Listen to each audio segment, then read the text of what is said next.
እነ ዳኒ እንግዲህ ጋይስ ጠብቀው ተጠባብቀው እንግዲህ ታውቃላችሁ። ዳኒ ሸለመጥማጥ ነው። ዳኒ የገባበት ነገር መቼም ቢሆን መቼም አይስተካከልም።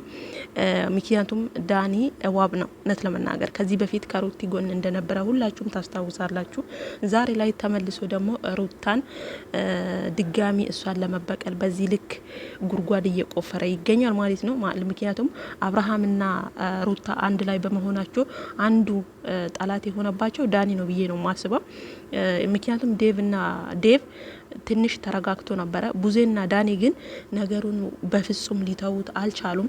ልጆቹ እንግዲህ በራሳቸው መንገድ የሆነን ጊዜ ለማሳለፍ ትንሽ ከከተማ ወጣ ብለው የራሳቸውን የሆነ አየር ለመውሰድ ሲሉ እንዴት ይዛልሽ በማለት እንግዲህ መንገድ ላይ ተጠባብቀው ሩቲና አብርሽን ኤፍሬምን እንግዲህ ደርሰውባቸዋል።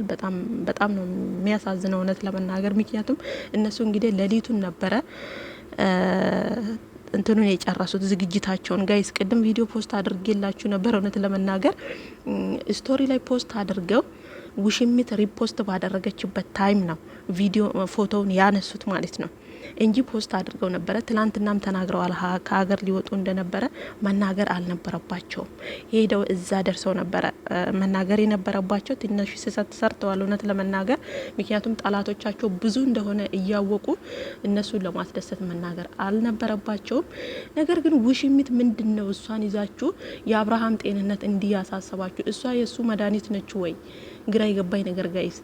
በቃ ያለ ሄርሜላ መንቀሳቀስ አትችልም ቡዜ እዛ ጋር እንዴት ሽንጧን ገትራ ልጁ ህፃን እንኳን ያላሳዘናቸው በግ እኮ ናቸው ጋይስ። ህፃን ይዛ እንዴት እንደሚያንገላቷት በዚህ ልክ ምንድነው የእናንተ ሩታ ለእናንተ ጠላት ነች እንዴ? ቡዜ እንዴት እንደሚያረጋት አያችሁ ዶችዬ።